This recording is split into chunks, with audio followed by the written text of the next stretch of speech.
afternoon, good evening. Pinas vlog tayo ngayon dahil andito tayo sa Pinas.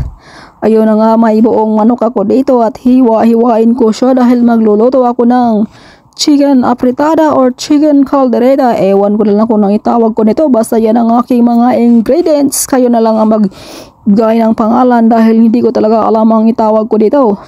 So yun na nga, ay nag-marinate natin, nag-squeeze ako ng lemon juice dahil marinate natin siya ng lemon juice at yan ang magpapasarap. At naglagay din tayo ng garlic, black pepper, soy sauce at syempre ang mahiwagang brown sugar. Hindi talaga yan mawawala sa ating pag-marinate. Ayan, hinalo ko na nga mabuti.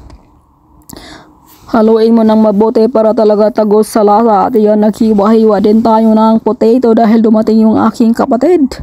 At inubos ko na talaga lahat ng manok. Iiwan ko sana yung manok na yun dahil magluto ako ng sotanghon. Pero dahil dumating aking sister, ayan, inubos ko na lang lahat para mas marami naman siya. Siyempre, mas masarap ang kainan.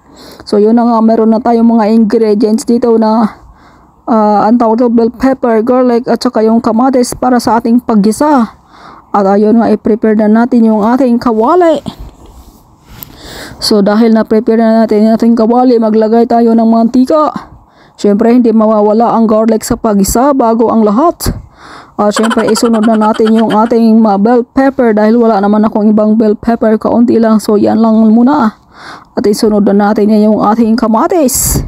Limited ingredients ito guys dahil napakamahal ng mga bilihin ngayon. Excuse me. At isunod ko na yung ating potato. Syempre igisa natin yung ating potato para mas masarap. Wow naman talaga, wow, sarap ng ating luluto. So ito naman ang ating marinated chicken. Isunod na natin para matapos na itong pagluluto na ito. At maglagay tayo ng tomato paste at tomato sauce. Ayan, kompleto ricados yan para talagang lasang-lasa sa lahat ng kakain. Balak mong malami naman kaming bigas, so walang problema kung kakain sila ng isang kalderong malaki. So ayan na nga, nilagyan ko rin siya ng asin. At syempre maglalagay tayo ng mahiwagang brown sugar na mas sasarap ang ating lulutuin. O syempre maglagay din tayo ng light soy sauce pala. At luto na nga ito, mag-serve na tayo. Wow! Sarap nito guys, as in ready to serve, ready to eat. Let's eat everyone. Kainan na. Ayan, ready to eat na nga. Salamat sa inyong panonood. At sana